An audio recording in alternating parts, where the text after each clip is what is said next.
नमस्कार, मैं हूं नबीला काजी और आप देख रहे हैं वीसीएन टाइम्स। गोरखपुर में एक हैरान करने वाली वारदात सामने आई है। यहां एक लड़की ने अपने बॉयफ्रेंड को फोन कर घर बुलाया और फिर अपने 4 भाइयों पिता के साथ मिलकर अपने हाथ से उसके प्राइवेट पार्ट को काट दिया। युवक को घायल अवस्था में अस्पताल में भर्ती कराया गया है। उत्तर प्रदेश के गोरखपुर में एक बेहद हैरान कर देने वाली घटना सामने आई है। यहाँ एक प्रेमिका ने अपने ही प्रेमी को फोन कर घर बुलाया और 4 भाइयों पिता के साथ मिलकर अपने हाथ से उसका प्राइवेट पार्ट काट डाला। परिजनों को जानकारी हुई तो घायल अवस्था में पीड़ित को मेडिकल कॉलेज में भर्ती कराया। तहरीर के आधार पर पुलिस मामले की जांच में जुटी है।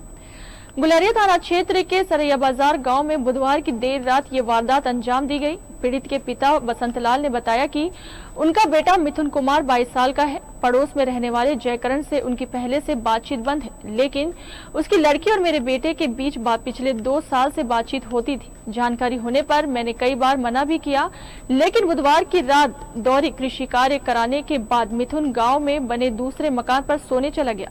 इस दौरान जयकरण की बेटी ने धोखे से मेरे बेटे को अपने घर में बुलाया, जहां पहले से ही उसके 4 बेटे मौजूद थे, जिन्होंने मेरे बेटे को जबरदस्ती पकड़कर पिटाई शुरू कर दी। चारों ने उसके हाथ पांव को पकड़कर लड़की से ही बेटे का प्राइवेट पार्ट ब्लेड से कटवा दिया और लहूलुहान अवस्था में उसे उस घर के बाहर फेंक दिया। गांव के ही एक व्यक्ति से सूचना मिलने के बाद मौके पर पहुंचा तो बेटा लहूलुहान स्थिति में पड़ा था। तत्काल उसे मेडिकल कॉलेज लाया, जहां डॉक्टरों ने उसकी स्थिति गंभीर बताई है। डॉक्टरों का कहना है कि खून ज्यादा बह गया है, जिसकी वजह से मरीज बार बार बेहोश हो जा रहा है। गांव में चर्चा है कि दोनों के बीच प्रेम प्रसंग पहले से चल रहा था। लड़की लड़के से लगभग 8 साल बड़ी है। लड़के के परिजनों को भी ये बात पता थी, वह लगातार विरोध करते थे। बुधवार को लड़की ने फोन कर मिथुन को घर बुलाया और चारों भाइयों से मिलकर अपनी बहन के हाथों प्रेमी का प्राइवेट पार्ट कटवा दिया।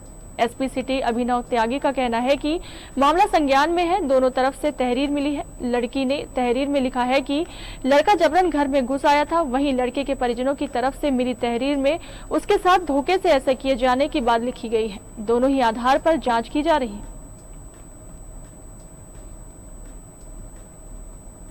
इस खबर में फिलहाल इतना ही। जल्द हाजिर होते हैं नई खबरों के साथ। नमस्कार।